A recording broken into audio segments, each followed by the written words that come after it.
femme sage bâtit sa maison et la femme insensée la détruit et la renverse de ses propres mains. Et ce sont ces femmes sages et braves que nous voulons célébrer. Ce sont ces femmes sages et braves qui revendiquent leurs droits. Et c'est à ces femmes qu'on veut vraiment dédier ce mois de mars. Et ici, à Matin Bonheur sur RTI 1, durant tout le mois de mars, on pourra les honorer et on pourra parler de leurs droits. Mesdames, Mesdemoiselles et Messieurs, bonjour et bienvenue à votre rendez-vous matinal sur RTI 1. Restez avec nous, on est là pour vous donner la dose de bonne humeur qu'il vous faut pour affronter cette journée.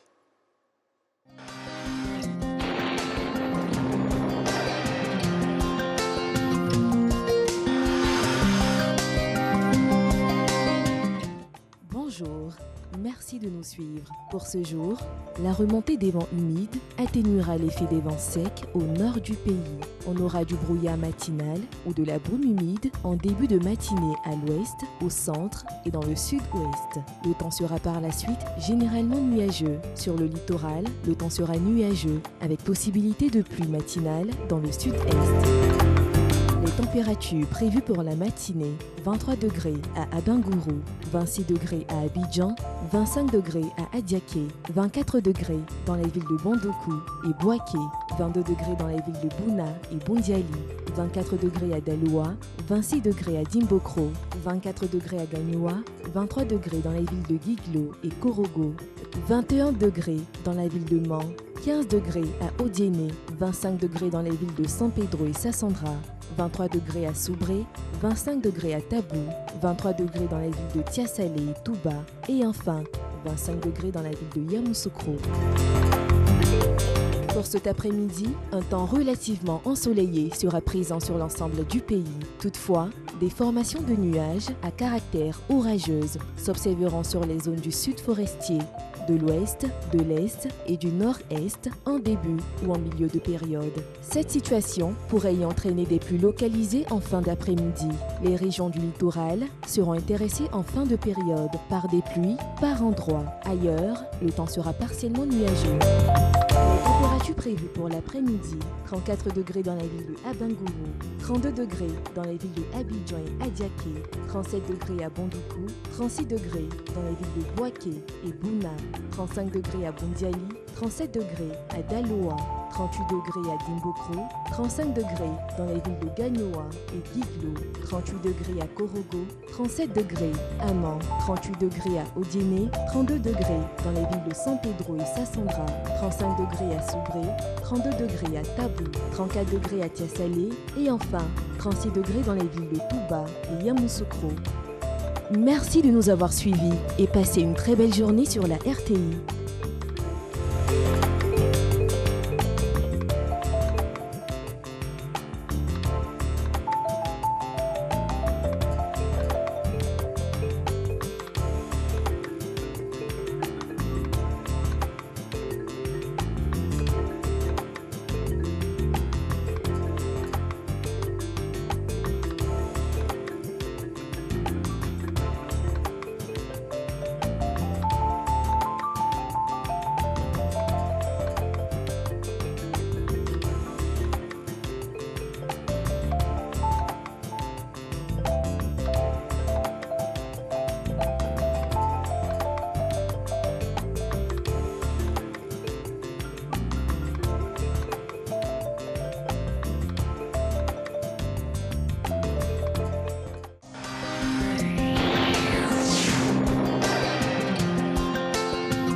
Bonjour à tous, merci d'être avec nous pour vous informer.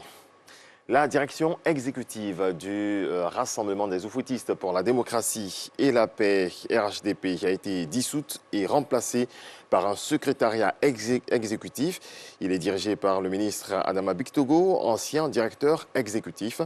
La décision prise ce lundi à l'issue d'une réunion du conseil politique tenue au Sofitel Hôtel Ivoire et présidée par le président Alassane Ouattara, président du RHDP.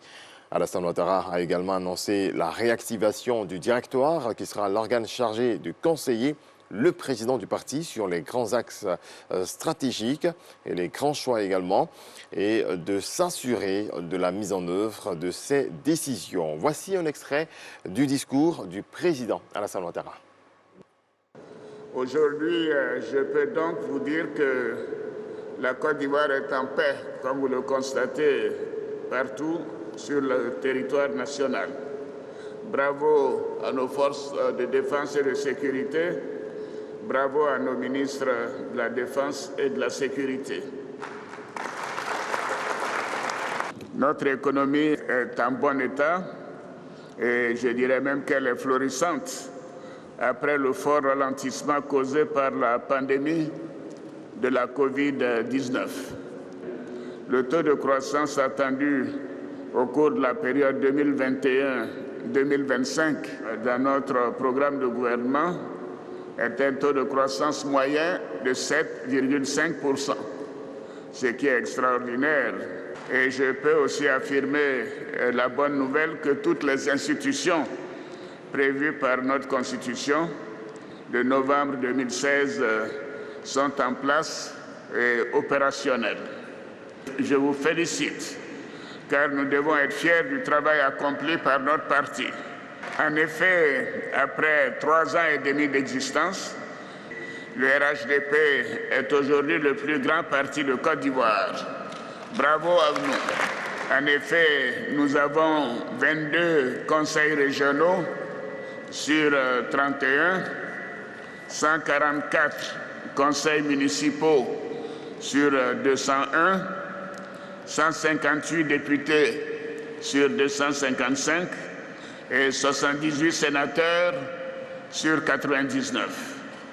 Je dois dire que c'est extraordinaire et nous devons en être très fiers. Nous devons demeurer ouverts à la collaboration avec toutes les formations politiques, éprises de paix, de justice et de progrès pour le bonheur de nos concitoyens. Je vous encourage donc à aller dans les régions, les départements, les villes et les villages pour remobiliser nos militants et prôner les idéaux du RHDP, dont le socle est la paix pour notre beau pays. Tout autre chose à présent, une tornade a décoiffé 32 habitations, 5 écoles et fait un enfant blessé dans les quartiers de Dar es Salaam et Dioulabougou dans la ville de Gagnoa. C'était les 20 et 21 février dernier. Informée de la situation, la ministre de la Solidarité et de la lutte contre la pauvreté, Miss Belmondo Dogo, a apporté le réconfort du gouvernement. Regardons. La ministre Belmondo Dogo, au quartier Dioulabougou de Gagnoa, aux cheveux de Alpha Ouattara, élève âgé de 13 ans, blessé après le passage de la tornade la semaine dernière. Venu apporter le réconfort et le soutien du gouvernement, la présence de la ministre de la Solidarité et de la lutte contre la pauvreté était aussi un soulagement pour les 32 familles victimes de cette catastrophe naturelle. Réunies à la préfecture de Gagnoa pour recevoir l'assistance de l'État, elles ont salué la promptitude des autorités. Nous, les victimes de cette catastrophe naturelle, surmontons de mieux en mieux ce moment de détresse.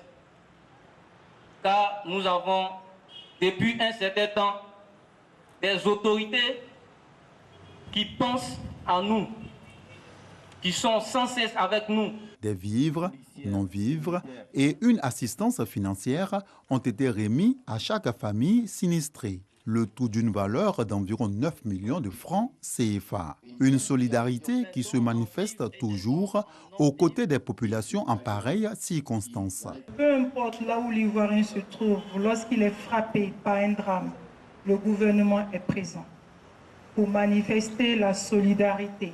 Et si nous sommes ici aujourd'hui, c'est parce que le président de la République l'a demandé et en venant le Premier ministre pour les écoles, il demande à avoir le bilan.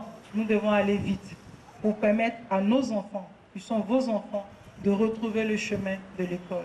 Pour rappel, les 20 et 21 février dernier, une tornade a occasionné d'importants dégâts matériels, dont 30 habitations et 5 écoles décoiffées dans les quartiers de Djoulabougou et Dar es Salaam de Gagnoua. Aucune perte en vie humaine n'a été enregistrée. Au lendemain du sinistre, une délégation des autorités locales, conduite par le préfet de région, Lassina Fofana, avait parcouru tous les lieux impactés pour s'enquérir de la situation. Reportage de Walter Amadou Ouattara. Dans le reste de l'actualité, des dizaines de vidéos publiées sur les réseaux sociaux montrent des ressortissants africains bloqués à la frontière entre l'Ukraine et la Pologne. Selon les témoignages, les Ukrainiens ont été autorisés à entrer en priorité sur le sol polonais alors que les personnes de couleur ont été repoussées à l'arrière des files d'attente. Certains Africains ont été violentés aux frontières et menacés avec des armes. L'Union africaine s'est dite préoccupée par la situation. Voilà qui marque la fin de ce point de l'actualité. On se retrouve à 7h. Et c'est avec ce premier flash d'information de Régis Kofi qu'on vous propose le sommaire illustré de ce numéro de Matin Bonheur de ce jour. Bien sûr, il reviendra pour 2 autres numéros. On a 3 flashs d'information. On aura les informations au jour J, 2 informations importantes à vous communiquer aujourd'hui concernant ce qui se passe sur le territoire ivoirien.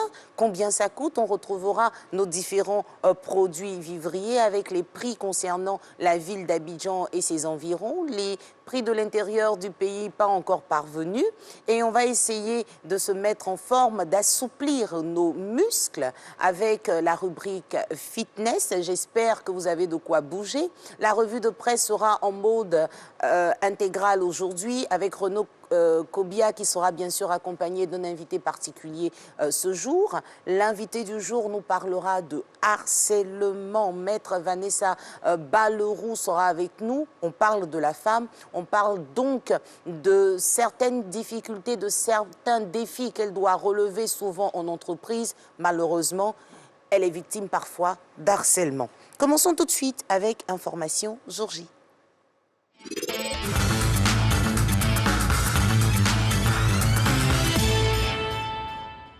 Nous sommes le 1er mars 2022, oui, le premier jour de ce 3e mois de l'an 2022. Et aujourd'hui, nous avons rendez-vous à 15h GMT sur le site officiel du gouvernement ivoirien pour suivre en direct un débat sur la lutte contre la vie chère. C'est un thème qui intéresse tout le monde.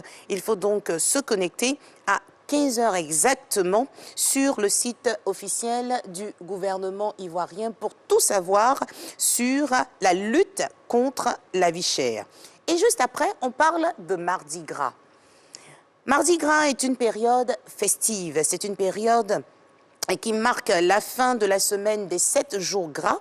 Et le Mardi Gras est suivi par le mercredi des cendres qui annonce le début du carême pour les chrétiens catholiques. Et quand on parle de Mardi Gras, on aura donc nos enfants qui seront en tenue traditionnels, ils seront déguisés dans toutes nos rues à faire les défilés pour exprimer leur joie de cette période grâce aux festives qui s'arrêtera donc aujourd'hui afin d'annoncer le carême qui commence demain.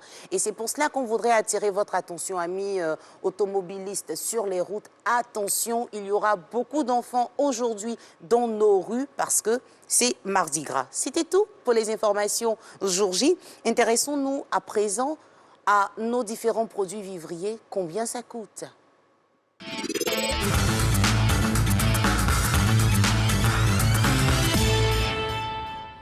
Combien ça coûte? On parlait du panier de la ménagère, désormais c'est plutôt le sac de la ménagère ou encore le sachet de la ménagère, mais bon, on espère qu'une solution heureuse sera trouvée. On va se retrouver dans nos différents marchés. On prend un peu de haricots verts disponibles à 1200 francs CFA le kilogramme et on le rappelle, c'est prix que nous vous annonçons, c'est juste sur les marchés, les supermarchés d'Abidjan et environ, pas plus loin.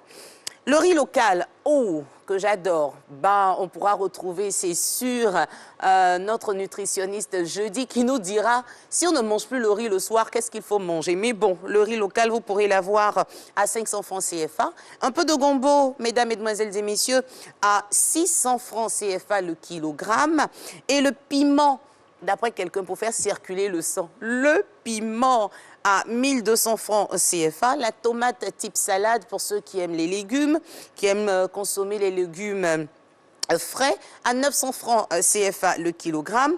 L'aubergine Ndrowa, voilà, que nous vous proposons à 300 francs CFA le kilo. Et ensuite, on arrive à l'oignon blanc à 500 francs CFA le kilogramme. L'invité actu a déjà commencé son débat.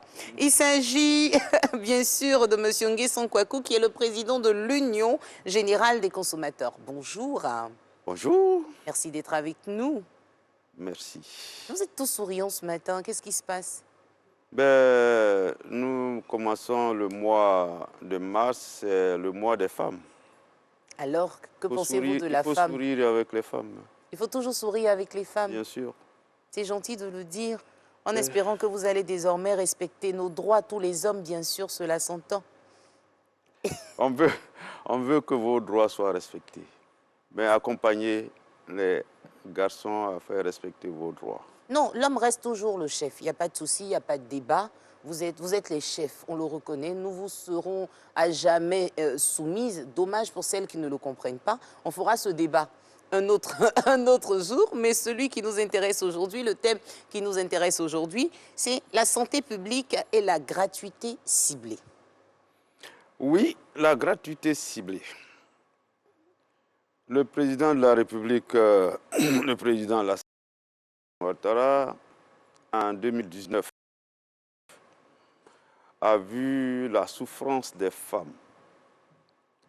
Et il a décidé comme ça, en 2019, par un décret, le décret 498, d'instituer des mesures, des options sélectives pour tout ce qui est paiement des frais de prise en charge des femmes, parce qu'elles souffrent quand elles vont dans les maternités, quand elles ont des bébés à bas âge et tout. Donc, il a signé le décret 2019-498 du 12 juin 2019. Ce décret dit il est institué des mesures d'exemption sélective de paiement des frais de prise en charge médicale des usagers, des établissements sanitaires publics et des établissements sanitaires privés investis d'une mission de service public. Alors, les actes de santé concernés par les mesures d'exemption sont les suivants. On dit pour la femme enceinte, désormais vous ne payez rien quand vous partez accoucher. C'est ce qu'on appelle gratuité ciblée. Ça veut dire que les consultations prénatales, c'est le président de la République qui a signé, c'est un décret. Vous ne payez rien, les consultations prénatales. Les consultations postnatales, vous ne payez pas. Donc, depuis le début de l'accouchement jusqu'à l'accouchement et même après l'accouchement, il n'y a rien à payer pour les femmes. Vous n'avez rien à payer. Mais vous savez, ce décret, là, il a été signé et annoncé le 13 juin 2019. On est quand même en 2022. Ça fait plusieurs années. Est-ce que sur le terrain, ça se passe comme ce qui a été décrété? Effectivement, ça ne se passe pas comme ce qui a été décrété. C'est cela même que nous nous présentons aujourd'hui, qu'on reprend encore ce décret pour informer la population, pour demander aux femmes que vous êtes de prendre votre destin en main. Parce que le président de la République a pensé à vous, et si vous ne vous levez pas, vous ne réagissez pas, ce décret va rester dans les tiroirs et rien ne pourra être fait. Mais comment les femmes devraient donc réagir? Vous, par exemple, effectivement, vous êtes le président de l'Union des consommateurs. Tout le monde ne peut pas avoir accès au président de la République. Vous êtes donc le porte-voix des sans-voix. Effectivement, c'est donc cela. c'est peut-être à vous que le combat revient. Effectivement, pour que je puisse combattre, toutes les associations de consommateurs puissent combattre pour vous, il faut qu'à la base, les femmes s'organisent. Que vous soyez au village, à Yaakoro, que vous soyez à Bouaké, dans la ville, que vous soyez dans les communes, à Yopougon, ou vous soyez dans un quartier à Gonzaqueville, vous devez vous organiser. Ayez toujours une représentante avec laquelle nous allons travailler. C'est-à-dire nous allons vous donner les informations, nous allons vous donner les contacts pour que dans chaque ville, dans chaque village, dans chaque commune, dans chaque sous-préfecture, il y ait votre porte-parole, c'est-à-dire une femme qui va communiquer avec nous pour nous donner les informations sur ce qui se passe dans son hôpital, dans sa maternité. Mais quand vous avez ces informations, vous ferez quoi? Le président de la République a mis une commission en place pour gérer ce décret-là. Parce que c'est très important. C'est la femme qui donne la vie. C'est pour ça qu'il a dit que c'est gratuit. Même les césariennes, c'est gratuit. Mais pourquoi vous ne faites pas le tour de certaines maternités sur le territoire ivoirien pour constater vous-même? Aujourd'hui, on sait que les gens ne vivent plus vraiment en société comme c'était dans le temps où on pouvait parler, causer avec les voisins, chacun un peu chez lui. Il faut aussi trouver des formes pour pouvoir constater ce qui se fait sur le terrain et nous faire des rapports. C'est pour cela que nous sommes là. On a fait le tour dans plus de 200 maternités, 120 hôpitaux. Et on a vu que ça ne se pratique pas comme il se doit. D'accord. Donc, il faut décrier ça. Il y a toujours ce mot-là. Le mot manque, il manque les kits. Et pourtant, ces kits sont là, à la pharmacie de la santé publique, qu'on envoie gratuitement. Et à la fin, le directeur de l'hôpital fait une facture pour que ça soit payé vers la fin de l'année. Donc, il ne doit pas avoir de rupture en matière de kits d'accouchement dans les hôpitaux. Mais est-ce que aussi ces responsables de centres sanitaires ne disent pas la vérité? Peut-être qu'il en manque aussi. Est-ce qu'on a attiré l'attention du président de la République sur ce fait-là? Oui, mais on est nombreux maintenant. C'est pour cela qu'on vous dit de faire des rapports. Il a dit, c'est gratuit. On fait des commandes en conséquence au niveau de la pharmacie de la santé publique. S'il y a des manques, il y a des directeurs régionaux de la santé. Il y a les directeurs départementaux, je ne sais pas qu'est-ce qu'on peut dire. Il y a le directeur de la santé publique, il y a le ministre de la santé. Mais s'il y a un manque, vous faites le rapport et lui, il remonte l'information au président de la République pour dire qu'il n'y a pas ce que vous avez demandé. Donc là, on ne peut pas dire qu'on ne peut pas dédouaner les gens. Que le président de la République soit informé, l'enfant même qu'on a mis au monde aura peut-être 5-10 ans. Hein. Non, c'est aussi facile. En fait, les informations vont vite à ce niveau-là. Si vous avez une information, si vous avez un rapport, vous donnez tout de suite. Et là, à la minute, il a. Et pour nous aider, quel est le numéro de téléphone sur lequel on pourrait vous joindre? Alors, vous nous joignez au 01 41 08 41 95. 01 41 08 41 95. Alors, nous demandons aux femmes de Côte d'Ivoire, ce décret a été pris pour vous. Mobilisez-vous, prenez vos responsabilités, appelez-nous, organisons-nous pour que nous puissions donner une valeur à ce décret. Merci beaucoup. On était donc avec Monsieur Nguessan Kouakou, qui est le président de l'Union générale des consommateurs. Mesdames, on espère que vous allez désormais l'appeler pour dénoncer ces anomalies dans nos centres de santé. Il est dans quelques secondes 7 h et à 7 h, on retrouve Régis Kofi pour le deuxième flash d'information.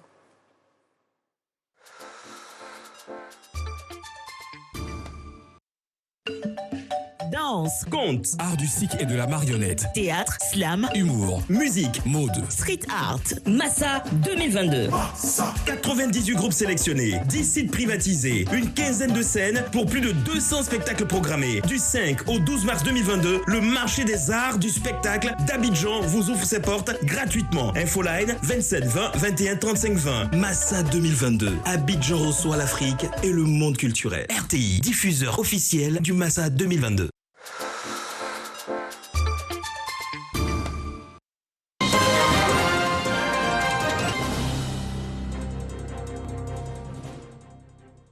Bonjour à tous, bienvenue dans cette nouvelle édition.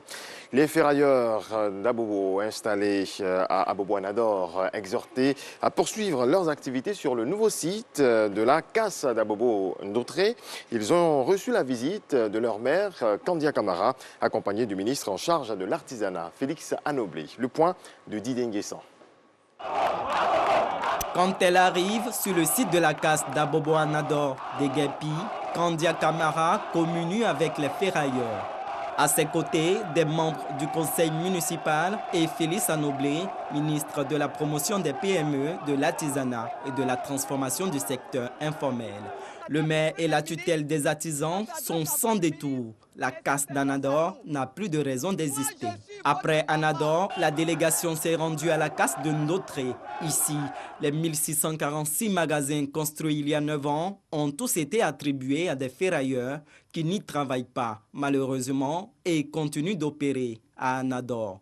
Un jeu de dupes qui doit prendre fin, selon les visiteurs. D'ailleurs, la mairie prévoit une enveloppe de 10 millions de francs CFA pour aider à leur relocalisation. De même, Félix Anoblé annonce la construction d'un entrepôt temporaire pour le stockage des pièces détachées et autres affaires des ferrailleurs. Autre volet de l'actualité, barrage de Saint-Grobeau, le ministre du Pétrole et de l'Énergie s'est rendu sur le chantier. Taux de réalisation 50%. C'est un projet d'aménagement hydro qui vise à améliorer le mix énergétique de la Côte d'Ivoire. Le barrage sera doté d'une puissance installée de 44 MW. Le reportage de Mama Traoré. Le site du barrage hydroélectrique de Saint-Grobeau à Ouati est situé à 23 km en aval du barrage de Tahabo. Il sera équipé de 2 groupes de 22 MW chacun, soit une puissance totale installée de 44 MW. Le chantier connaît actuellement un taux de réalisation de 50%. Il y a 100 000 m3 de béton, ce qui est important. Il y a 6 000 tonnes d'acier pour les ferrailles, pour le béton. Il y a 30 000 tonnes de ciment. Tous les matériaux qui servent à la fois au remblai et à la fois la fabrication des granulats pour le béton sont tous issus du site. Il n'y a pas d'apport extérieur, ce qui limite les transports, ce qui garantit la sécurité, l'entretien des routes et des bilans CO2 plutôt favorables. Fruit d'un partenariat public-privé, la réalisation du barrage de Saint-Grobeau à Ouati va coûter 121 milliards de francs CFA. La Banque africaine de développement BAD est le chef de file des partenaires financiers de ce projet, dont l'intérêt ne sera pas seulement d'accroître la capacité de production énergétique de la Côte d'Ivoire. C'est de l'énergie renouvelable. Et vous le savez, les énergies renouvelables sont les énergies du futur. Et grâce à donc ce barrage, à cette énergie, à cette production d'énergie renouvelable, nous allons pouvoir respecter l'engagement du chef de l'État, à savoir donc d'atteindre un mix énergétique en l'an 2030 de 45% d'énergie renouvelable. La mise en service du barrage hydroélectrique de Saint-Grobeau à Ouati est prévue pour le premier trimestre 2023. En bref, au Congo, Brazzaville, les autorités ont décidé ce lundi de la levée du couvre-feu ainsi que de la réouverture des frontières et des boîtes de nuit. Mesure en vigueur depuis fin mars 2020, notamment dans la capitale à cause du Covid. La levée de ces mesures a été annoncée avec effet immédiat. La troisième vague stoppée, le gouvernement allège donc quelques mesures. Au Burkina Faso, au moins 2 soldats burkinabés ont été tués et une vingtaine blessés hier lundi lors d'une attaque dans le nord-ouest du pays, près de la frontière avec le Mali. C'est ce qu'a annoncé l'état-major des armées. Et puis je vous amène à la découverte d'une boisson. C'est un champagne à base de cacao, le cacao ivoirien. Ce délice nectarifère a été présenté au Salon international de l'agriculture de Paris. Cheikh Koné. C'est un chardonnay pétillant, blanc de blanc, reconnu à vue d'œil par tout bon amateur de champagne grand cru. Mais la particularité de cette bouteille ne se découvre qu'aux premières saveurs, un goût piquant de noisettes mixées au cacao de Côte d'Ivoire. Donc c'est deux produits très nobles, bio. Donc c'est du cacao avec une méthode de distillation qui nous permet justement d'avoir ce côté très transparent. Et c'est bien évidemment du cacao qui vient de Côte d'Ivoire, en Afrique. Produit sur les côtes de Rieswald, à 10 km de Perpignan, au sud de la France, ce champagne au goût nectarifère est le résultat d'une aventure qui a démarré il y a 3 ans, entre un vigneron français et un chocolatier belge. C'est quelque chose de très chic, très élégant, très surprenant, très original. Ça peut se prendre en début de repas. Ça c'est important de le savoir également pour les femmes. Ça fait que 6,5 degrés. Et sinon, la plupart de nos clients, 70% de nos clients, le prennent avec un bon dessert. Ça c'est important. Donc... Alcoolisé ou non alcoolisé, ce grand cru est apprécié des adultes et même des tout petits. Tu goûtes et tu me dis si c'est bon. Fais gaffe à ce que tu dis. C'est bon. C'est bon mon chéri. T'attends le chocolat. Ça sent le chocolat mon chéri. Il était très bon. Avec, on sent bien le côté cacao, donc c'est très agréable. Le ministre d'État, ministre de l'Agriculture et du Développement rural de Côte d'Ivoire, Kobina Kwasi Adjoumani, s'est dit émerveillé par cette découverte. Et donc nous sommes impressionnés de voir cela. Nous sommes venus également avec des producteurs de cacao qui sont derrière moi et qui sont heureux et fiers de voir ce que devient leur fève une fois transformée. Et tout cela va ajouter une plus-value à ce que nous disons, nous faisons. Donc je crois que nous allons rendre compte au président de la République, son Excellence M. Alassane Ouattara, au Premier ministre, pour que ces personnes-là puissent aussi s'installer en Côte d'Ivoire, puisque le produit, la matière première est déjà chez nous. Une bonne douzaine de bouteilles a été commandée par la délégation ministérielle en attendant la commercialisation officielle de ce champagne en terre ivoirienne. Comme quoi, la liste des produits dérivés du cacao n'est pas prête d'être close. L'actualité revient à 7h30. Les nouvelles cartes nationales d'identité sont disponibles. Et si vous n'avez pas encore la vôtre, il y a possibilité d'y remédier, tout en respectant les mesures barrières contre la Covid-19. On en parle dans cet élément. Communiqué du gouvernement. Le gouvernement porte à la connaissance de la population ivoirienne que la période de validité des cartes nationales d'identité produites en 2009, arrivant à expiration le 31 décembre 2021, est prorogée jusqu'au 31 mars 2022. Il tient à rappeler qu'au terme de la loi numéro 2019-566 du 26 juin 2019, la carte nationale d'identité biométrique est obligatoire pour tout Ivoirien âgé d'au moins 16 ans. En conséquence, le gouvernement exhorte vivement les personnes qui ne se sont pas encore enrôlées à se rendre dans les centres ouverts à cet effet sur toute l'étendue du territoire national en vue de s'acquitter de cette obligation. Information Covid-19. Pourquoi faut-il se laver régulièrement les mains ? La Covid-19 est un virus qui peut nous infecter en passant par les yeux, le nez ou la bouche. Le plus souvent, ce contact a lieu par les mains. C'est pourquoi il est recommandé de bien se laver les mains avec du savon et de l'eau ou avec un gel hydroalcoolique avant de manger, de boire, après avoir touché une surface contaminée ou après avoir été dans un endroit public. Le lavage régulier des mains est un geste simple pour prévenir la propagation du virus. Protégeons-nous, protégeons les autres. Plus d'informations au 119. Appel gratuit.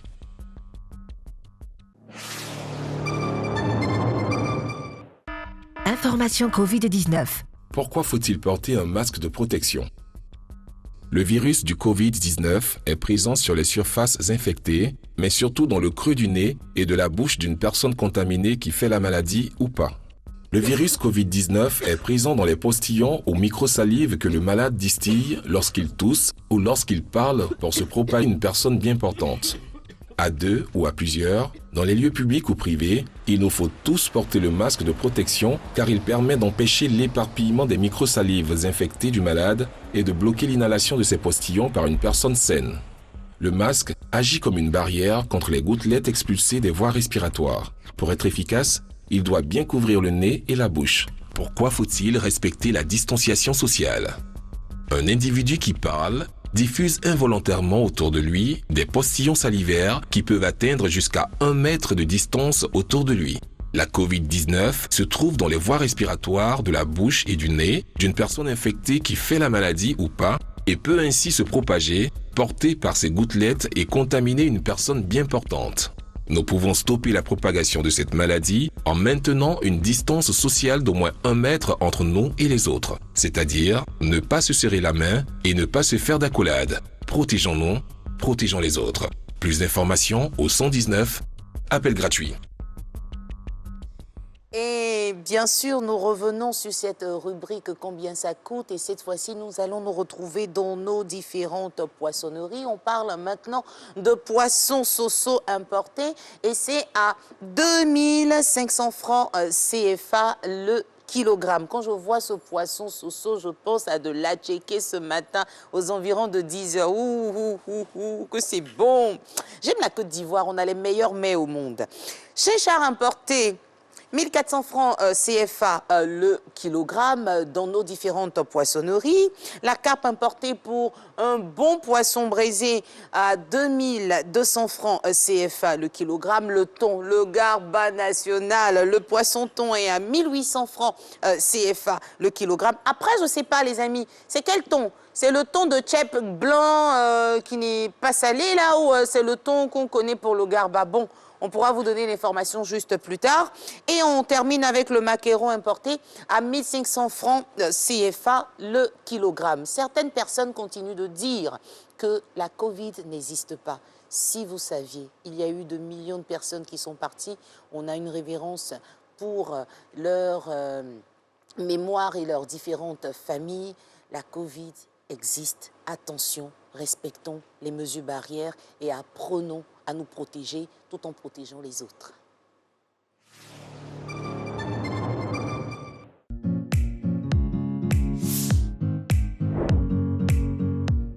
Comment mettre un masque barrière? Pour être efficace, un masque a besoin d'être correctement utilisé.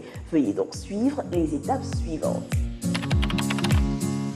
Avant de toucher à votre masque, lavez-vous les mains avec de l'eau et du savon. Par défaut, frictionnez-vous les mains avec une solution hydroalcoolique. Une fois vos mains propres, prenez votre masque, repérez-en le haut. Posez-le sur votre visage de telle sorte à ce qu'il recouvre le nez et la bouche. Si votre masque comporte des boucles élastiques de part et d'autre, passez-les autour de vos oreilles et stabilisez votre masque. Si votre masque compte des bandes parallèles, passez la partie supérieure sur le haut de votre tête, la partie inférieure sur votre nuque. Une fois votre masque en place, ajustez-le en le tirant par le bas, de sorte à ce qu'il recouvre votre menton. Si votre masque dispose d'une barrette nasale, ajustez-la en la pinçant avec les 2 mains, de sorte à l'ajuster sur votre bec. Une fois votre masque bien en place, ne le touchez plus. Si par mégarde il vous arrive de toucher à votre masque, n'hésitez pas à vous laver les mains à nouveau avec de l'eau et du savon. À défaut, frictionnez-vous les mains avec une solution hydroalcoolique. Comment retirer un masque barrière? Pour éviter de vous faire contaminer lors du retrait de votre masque, veuillez suivre les recommandations suivantes. Lavez-vous les mains avec de l'eau et du savon ou frictionnez-vous les mains avec une solution hydroalcoolique. Saisissez les cordes ou les bandes par l'arrière en prenant bien soin de ne pas toucher l'avant du masque. Retirez le masque, jetez-le à la poubelle et ensuite lavez-vous les mains avec de l'eau et du savon ou encore frictionnez-vous les mains avec une solution hydroalcoolique.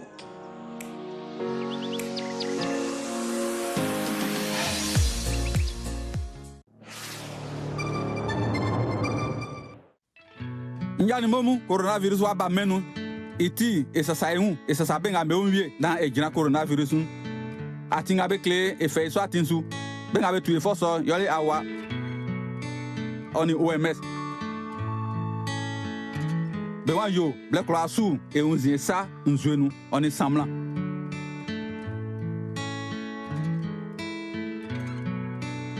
Vai mas okusu a renzu kunle e fa ikpakwa isa meun e fa muso asan e bonu tango vai mas okusu e sa kplonu e botango nu muso aso kako fe pekun nwa yiblo se e aunzima isa nu na e fa isa e kaima oni ebue oni enua se ikakra nga e osai na ma e diblo ne na ma e tianwa kakali kakun ikakra nga e osai Trango matin ma mettre kun o train afien et a même pas na etu ebo et train awole c'est awan usa kosan fleur 143 en zekuzo fleur 101 njani momu et ça saïun et ça saïti na coronavirus e gren na yo jasinga e boye klamu ye Côte d'Ivoire men yo di lola e ka klamo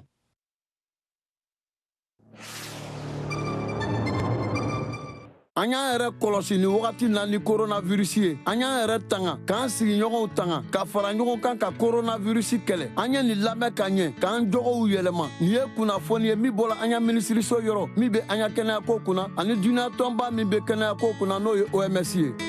K'i tɛgɛ ko ka ɲɛ ni ji saniyani ye ani safinɛ walima safinɛ ji.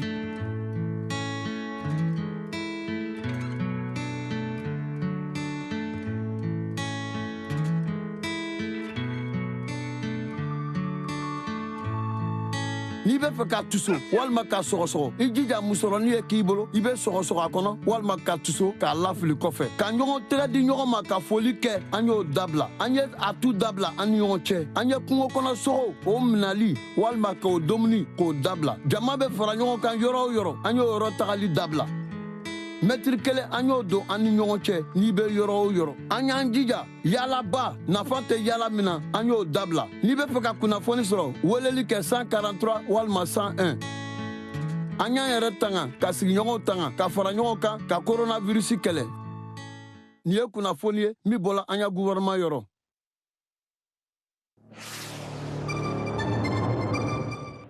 Kwa dekun coronavirus go kwa data kwa me wenu ta kwa dogbe ke coronavirus ba yaro me kwa won man ke won kwa ministère kwa down ye wa ma OMS o ponta do mete pam e ma down ye o ble kwa ka ko ba kwa ko zu sa yika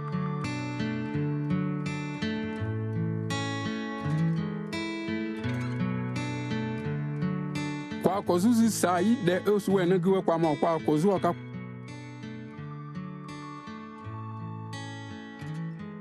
kwa pokwa dnombo rien kwa nyuso kwa kero kwa gbire yazi kwa kaso kwa bokwa jouer kwa ko to kwa ko da kwa ko kwa do kwa ko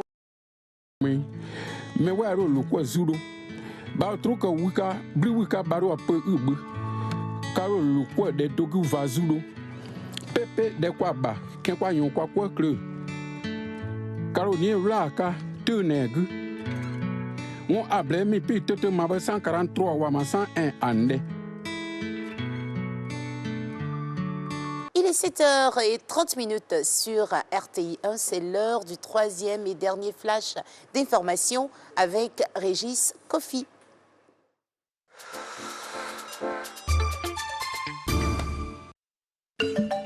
Danse, conte, art du cirque et de la marionnette, théâtre, slam, humour, musique, mode, street art, Massa 2022.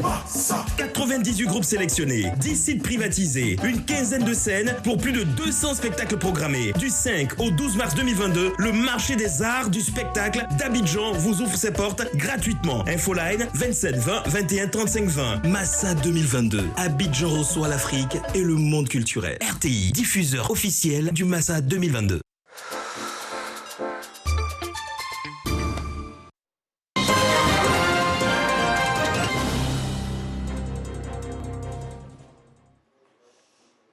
Retour de l'information, merci à toutes et à tous de nous rejoindre.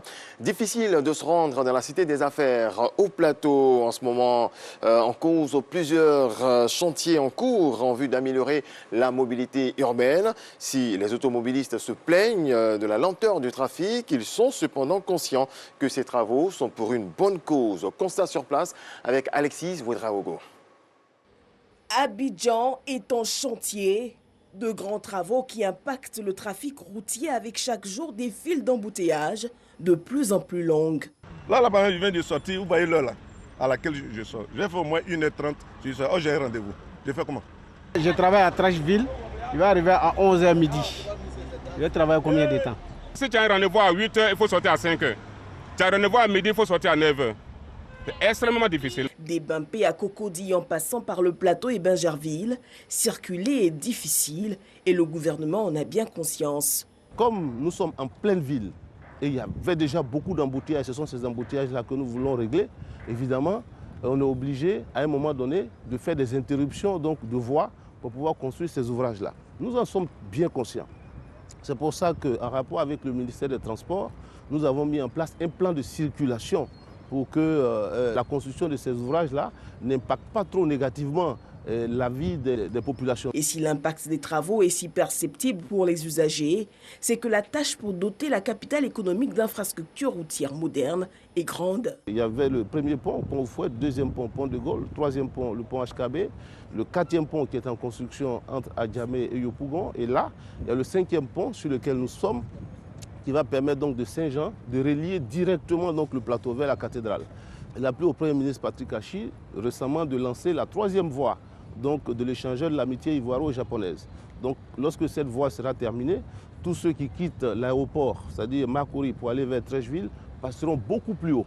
L'un des points les plus critiques ces dernières semaines reste le carrefour de Lindenier.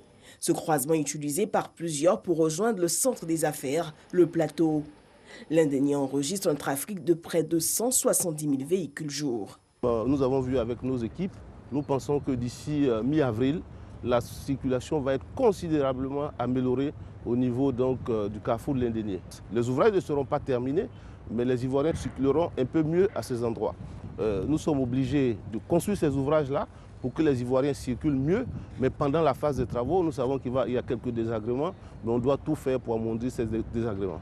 Le grand chantier des infrastructures routières devra bientôt profondément améliorer la mobilité urbaine, mais bien avant de pouvoir en profiter, il faudra encore un peu supporter le temps des travaux. Un nouveau bâtiment, 10 bureaux et un restaurant. Les nouveaux locaux de RTI Boaké ont été inaugurés. Les agents voient leurs conditions de vie et de travail améliorées. Regardons. La coupure symbolique du ruban barrant, l'entrée des locaux marque l'ouverture officielle des nouvelles infrastructures du RTI Boaké. Un bâtiment de 10 bureaux et un restaurant flambant neuf. Un rêve longtemps caressé devenu réalité 10 ans après la réouverture de la station régionale. Monsieur le directeur général, vous avez fait votre part. Nous prenons de nouveau l'engagement de faire la nôtre, car c'est un sacerdoce. Les agents de RTI Boaké vous disent merci. À cette cérémonie, le directeur général de la RTI avait à ses côtés les ministres Amadou Kone, Jean-Claude Kouassi, le représentant du ministre de la Communication et les autorités locales. Fosseni Dameli demande au personnel de RTI Boaké de redoubler d'ardeur au travail pour le bonheur des populations. Nous attendons de nos agents qu'ils fassent davantage, qu'ils soient plus proches davantage des populations, qu'ils fassent davantage preuve de créativité, de proximité, pour donner toute sa place à RTI Boaké, qui est la principale station régionale qui fait la fierté de la RTI et de la Côte d'Ivoire. Le représentant du ministre de la Communication, des médias et de la francophonie et le ministre des Transports ont félicité, encouragé le directeur général de RTI et l'ensemble de ses collaborateurs pour le travail abattu au quotidien. Les orateurs se sont engagés à accompagner la RTI dans toutes ses actions de développement. Le ministère technique se tient aux côtés de la RTI. Nous allons soutenir toutes les actions qui visent à faire de la RTI une entreprise qui brille dans le secteur de l'audiovisuel. Nous sommes engagés à vos côtés, bien sûr, pour tout ce qui a été fait, mais engagé aux côtés du personnel ici pour que RTI Bouaké continue de travailler dans de bonnes conditions, dans de meilleures conditions, parce que notre ville en a besoin. Renforcer la cohésion nationale dans le pays, faire émerger des pôles économiques importants comme celle de la région de Becker. Pour le maire de Bouaké, Djibo Nicolas, l'acquisition de ces nouveaux bâtiments est une nouvelle page qui s'ouvre pour RTI Bouaké et contribue ainsi au rayonnement de sa ville. La radio et la télévision Bouaké ont été respectivement réouvertes le 29 décembre 2011 et le 1er mars 2012. La station régionale compte plus de 50 agents. Le reportage de Djeniba Ouattara commenté par Soro Corona. Un consensus sera-t-il trouvé à Nairobi sur les contours d'un futur traité international contre la pollution plastique qui atteint les records dans le monde? Eh bien, c'est l'objectif de l'Assemblée des Nations Unies pour l'environnement qui a débuté ce lundi 28 février dans la capitale kenyane et qui a réuni une centaine de pays. Les experts climat de l'ONU notent que la moitié de la population mondiale est d'ores et déjà très vulnérable aux impacts des émissions à effet de serre, soit plus de 3 milliards de personnes, alors que les engagements pris par les États ne permettent pas aujourd'hui de limiter le réchauffement à 1,5 degré Celsius. Si on s'en tient aux engagements actuels, les émissions devraient augmenter de près de 14% au cours de cette décennie, prévient Antonio Guterres, le secrétaire général de l'Organisation des Nations Unies. Très belle journée à toutes et à tous. Naomi n'est pas loin. Vous la retrouvez pour la suite de Matin Bonheur. Merci Régis Kofi. Merci pour ces 3 flashs d'informations. On le retrouve avec beaucoup de plaisir dès demain pour une autre série de flashs d'informations. Sur RTI 1, à Matin Bonheur, les femmes sont à l'honneur tout le mois de mars. On parle de leurs droits. On parle du harcèlement au niveau des différentes entreprises et ça se passe maintenant avec Maître Vanessa Balleroux qui fait son entrée. Bonjour Maître, merci de venir vous installer, merci de nous rejoindre et pendant ce temps, on vous propose ce jingle qui annonce donc nos échanges.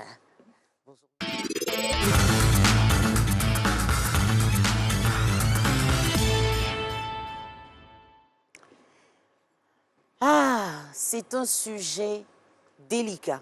C'est un sujet qui touche de nombreuses femmes. C'est un sujet qui donne beaucoup de soucis parce que c'est difficile de prouver qu'on a été harcelé. C'est difficile de démontrer qu'on est victime d'un harcèlement au niveau de nos entreprises. Mais aujourd'hui, avec Maître Vanessa Balleroux, on pourra en parler et on pourra nous aider à trouver une solution à cette problématique.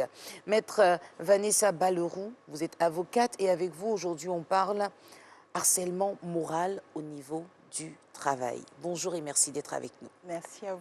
Toute belle comme d'habitude. Hein? Merci. C'est comme une bouffée d'oxygène ce matin pour nous. Alors, qu'est-ce qui peut être considéré comme du harcèlement moral? Alors, la définition que nous donne le Code du travail, puisque c'est dans le cadre du travail que le harcèlement moral est défini dans la législation ivoirienne, le harcèlement moral, ce sont tous les actes, toutes les attitudes, toutes les paroles, tous les écrits qui vont avoir une incidence sur la santé, sur les conditions de travail du salarié. Et ces comportements, on va dire déplacés, doivent être faits, doivent être commis par l'employeur ou un de ses représentants, ou en tout cas une personne qui va utiliser son autorité pour obtenir des faveurs ou dégrader les conditions de travail du salarié. Mais j'ai envie de dire que tout le monde est donc victime de harcèlement moral, parce que dans les entreprises, souvent la courtoisie n'existe plus. Malheureusement. Alors il va falloir faire la distinction entre le management, c'est-à-dire le pouvoir de direction et d'autorité de l'employeur ou du supérieur hiérarchique, et un mauvais management ou du harcèlement moral, c'est-à-dire des comportements qui peuvent recevoir cette qualification-là. On va regarder si ça dégrade les conditions de travail de l'employé. À ce moment-là, on pourra envisager de parler de harcèlement moral. Mais s'il n'y a pas de dégradation, si c'est simplement un management un peu rude, un patron un peu dur, ou une patronne d'ailleurs, ou une supérieure, qui est un peu difficile, un peu dur, un peu rugueux, on va dire ça comme ça ne sera pas forcément du harcèlement.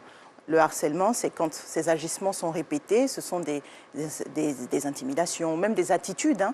Vous avez un employeur qui systématiquement refuse de vous adresser la parole. Vous avez un supérieur hiérarchique qui ne vous appelle plus en réunion, qui ne s'occupe plus de vous, qui vous laisse dans un coin de l'entreprise. Si ce comportement-là est répété et que ça a une incidence sur les conditions de travail de l'employé, à ce moment-là, on pourra parler de harcèlement moral. Mais si c'est simplement une personne qui est difficile, à ce moment-là, tant que ça n'a pas d'incidence ça ne dégrade pas vos conditions de travail, on ne pourra pas parler de harcèlement. Et si on est victime d'harcèlement, comment faut donc prouver qu'on en est victime? Alors la preuve se fait par tout moyen, puisque c'est un peu délicat, on est dans le cadre du travail, mais la preuve se fait par tout moyen, des témoignages par exemple de vos collègues, sachant que... C'est pas évident. Quel collègue va vouloir se mouiller? C'est pas évident, mais le législateur ivoirien, la loi l'a prévu. Alors, il est dit clairement dans le Code du travail que celui qui témoigne des conditions, des faits de harcèlement est protégé. On ne peut pas le licencier, on ne peut pas s'en prendre à lui. Il ne risque rien dès lors qu'il témoigne de faits de harcèlement. Donc, il y a une protection qui est prévue et organisée par la loi. D'accord, mais est-ce qu'il y a des sanctions? Oui, ce sont des dommages et intérêts. Juste ça? Des dommages et intérêts, oui. Alors, en l'état actuel des lois ivoiriennes, le harcèlement moral, à la différence du harcèlement sexuel, n'est pas encore pénalement réprimé. C'est-à-dire qu'on ne risque pas de peine de prison pour avoir fait du harcèlement moral, contrairement à d'autres pays comme la France, par exemple. Mais vous pouvez vous exposer à devoir payer des dommages et intérêts aux salariés qui seraient allés se plaindre à l'inspection du travail, puis au tribunal du travail pour des faits de harcèlement moral. Puisque vous ouvrez la parenthèse sur le harcèlement sexuel, quels sont les différents modes d'harcèlement qui existent selon vous? Les différents modes de harcèlement? Oui, parce harcèlement moral ou harcèlement sexuel? Juste les deux. Ce sont les deux qui sont prévus par le Code du travail, le harcèlement moral et le harcèlement sexuel, mais dans le cadre du travail. Mais le harcèlement sexuel, lui, il est prévu également dans le Code pénal, c'est-à-dire qu'on risque une peine de 1 à 3 ans d'emprisonnement et jusqu'à 3 600 000 francs d'amende en cas de fait de harcèlement sexuel. Mais donc le harcèlement sexuel peut s'appliquer que ce soit dans le domaine du travail ou dans la vie de tous les jours. Seulement, le harcèlement moral n'intervient que dans la relation de travail entre un supérieur ou un employeur et un salarié de l'entreprise. Quelle est la procédure donc à respecter pour porter plainte? Alors, il faut saisir l'inspection du travail. Vous savez que le harcèlement moral va avoir des incidences sur les conditions de travail de l'employé. Donc, on saisit d'abord l'inspection du travail pour informer cette institution-là de la situation qu'on traverse dans l'entreprise. Il y aura ce qu'on appelle une tentative de conciliation. On va essayer de régler le problème. Potentiellement, on pourra permettre aux salariés d'aller voir un médecin du travail dans le cadre de la tentative de conciliation à l'inspection. Vous savez qu'il y a des médecins du travail qui sont aussi au sein de cette institution-là et qui sont habilités à venir essayer de régler la situation. Bon.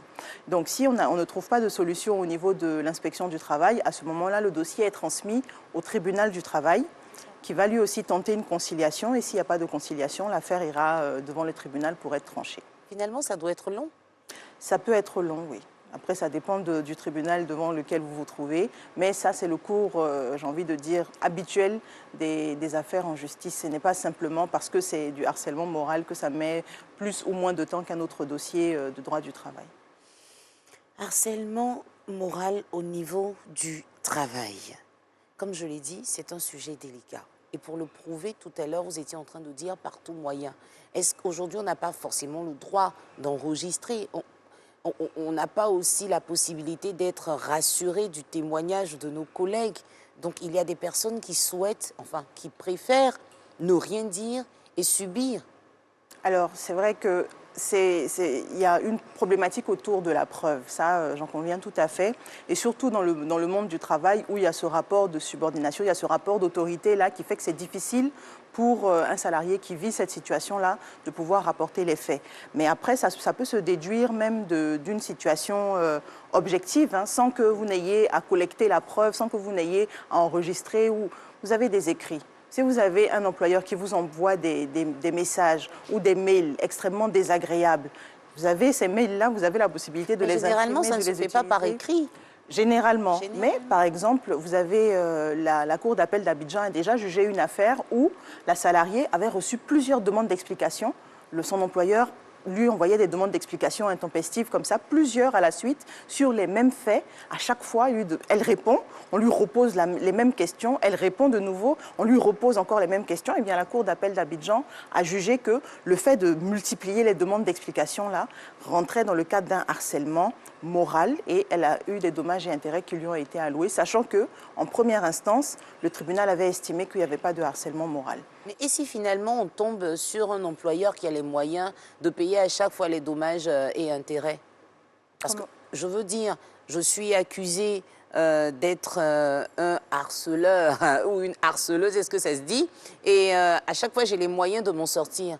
Il n'y a pas de sanction même qui s'établissent au-delà des dommages à payer? Mais je suis tout à fait d'accord avec vous, c'est regrettable parce que dans la mesure où l'entreprise a la personnalité juridique, l'employeur a la personnalité juridique, on peut même imaginer que ce ne soit même pas votre supérieur hiérarchique qui soit mis en cause directement, ce soit simplement l'entreprise qui soit condamnée à vous verser des dommages et intérêts parce que le contrat aurait été rompu dans des conditions difficiles ou que, voilà.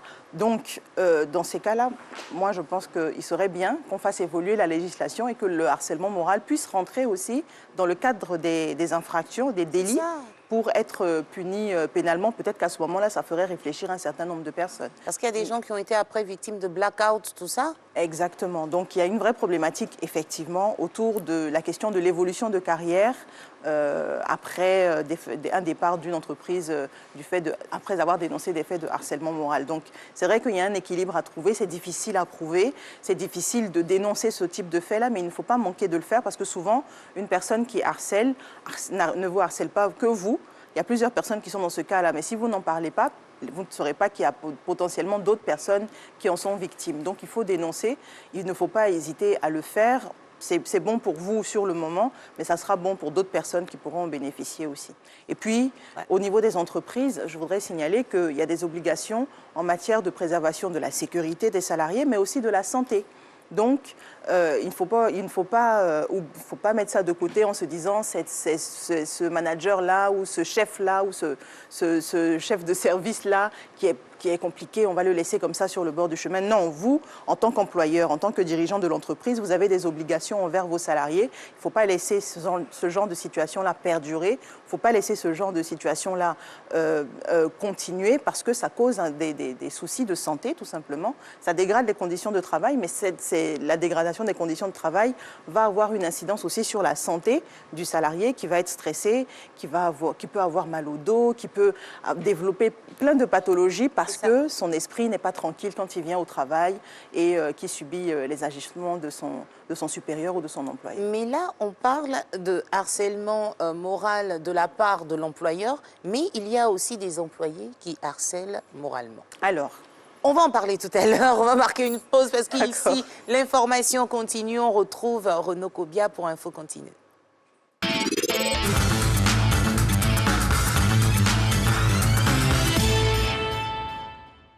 Alors bonjour et merci de nous retrouver pour l'Info Express plus tôt, Info Express de ce jour qui nous emmène au Cameroun où on retrouve Cédric Tchakoutio, notre confrère qui est sur place. Cédric, bonjour. L'actualité dans votre pays est dominée par les grèves des enseignants qui revendiquent de meilleures conditions de travail. Bonjour Renaud, bonjour Abidjan. Depuis quelques mois, depuis quelques semaines déjà, les enseignants sont en grève contre le gouvernement camerounais. Ça fait depuis déjà 2 semaines qu'ils sont remontés contre le gouvernement camerounais. Ils ont même créé un mouvement. On a trop supporté. Ils expriment là leur ras-le-bol contre le gouvernement qui ne veut pas, bien sûr, restituer leurs droits d'enseignants.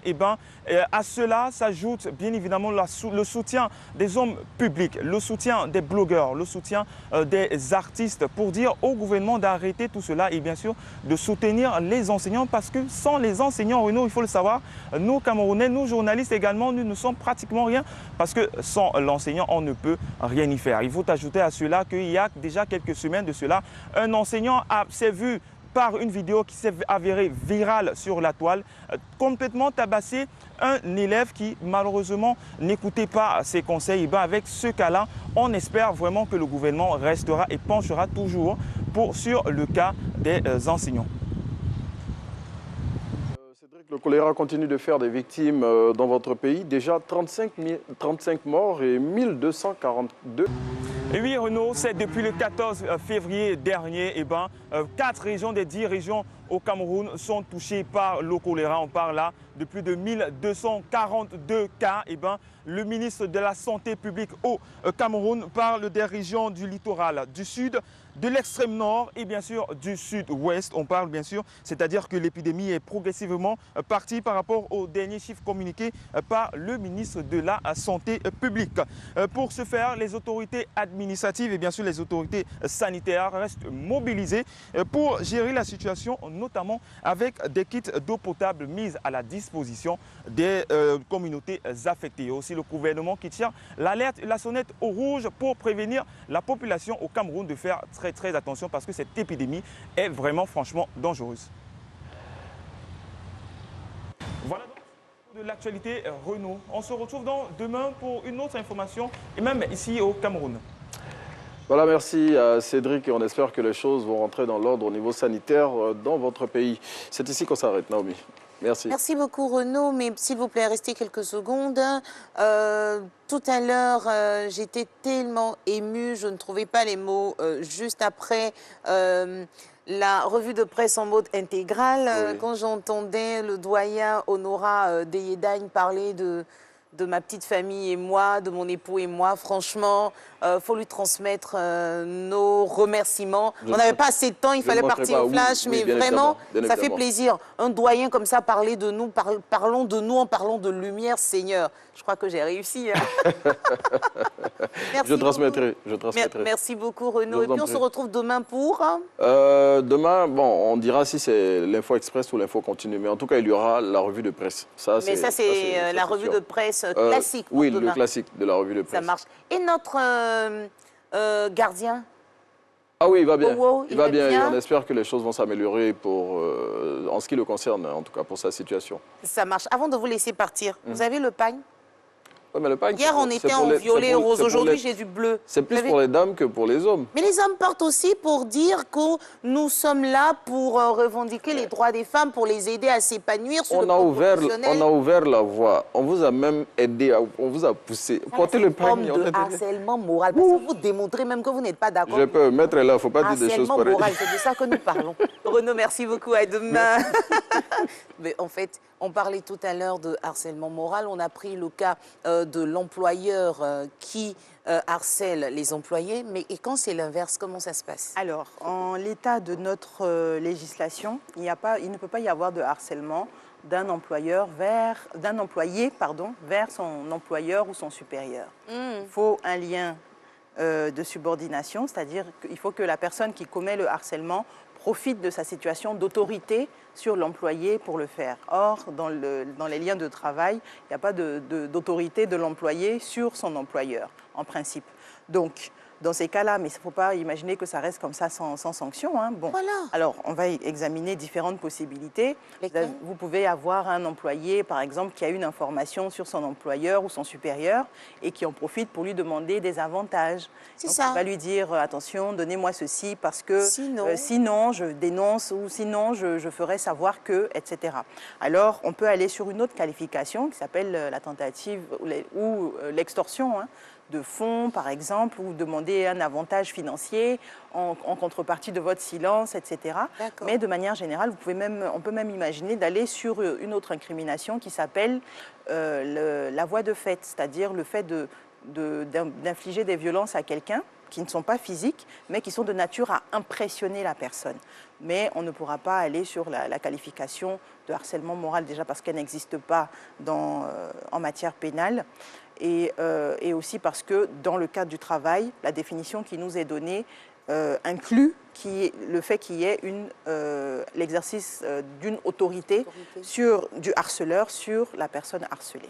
On va prendre aussi l'exemple de ces employés. On l'a dit à l'entame de cette émission, une femme sage bâtit sa maison, mais l'insensé la détruit et la renverse de ses mains. Pendant qu'on parle de droits de la femme, il y a des femmes, malheureusement, qui harcèlent en entreprise leurs différents employeurs. Dans ce cas-là, quel est le terme approprié? Puisqu'on ne peut pas parler de harcèlement, puisqu'elle n'exerce pas d'autorité sur l'employeur. Donc, Ben, alors, dans ce cas-là, ça Parce que ça commence par le harcèlement moral avant d'arriver comment je dis ça, au harcèlement sexuel. Bon, alors je pense qu'on est en train de compliquer un peu la compréhension des choses par nos téléspectateurs. Oui, mais parce qu'il y a des situations très compliquées qui se présentent. Si vous avez une employée qui a un comportement qui est intolérable dans le cadre de l'entreprise, vous lui faites une demande d'explication et puis vous pouvez même aller jusqu'à la rupture de son contrat de travail pour insubordination. C'est-à-dire qu'elle ne vous écoute pas, elle fait ce qu'elle a envie de faire parce qu'elle estime qu'elle a un avantage ou un autre ou qu'elle bénéficie de protection, on va dire ça comme ça. Mais vous, le supérieur hiérarchique ou vous, l'employeur, vous avez le droit de convoquer cette personne-là, de lui faire une demande d'explication. Elle a 72 heures pour répondre et elle devra vous répondre sur les faits d'insubordination. Vous ne m'écoutez pas, je vous donne des instructions que vous ne suivez pas. Madame, je vous demande de vous expliquer sur cette situation-là. Attention, on ne fait pas n'importe quoi dans l'entreprise. Tout est bien organisé, tout est bien hiérarchisé. Et quel que soit le moyen par lequel on est rentré dans l'entreprise ou l'ancienneté qu'on peut avoir, parce qu'on peut être dans ces situations-là où on a des employés qui sont là depuis très longtemps, depuis même...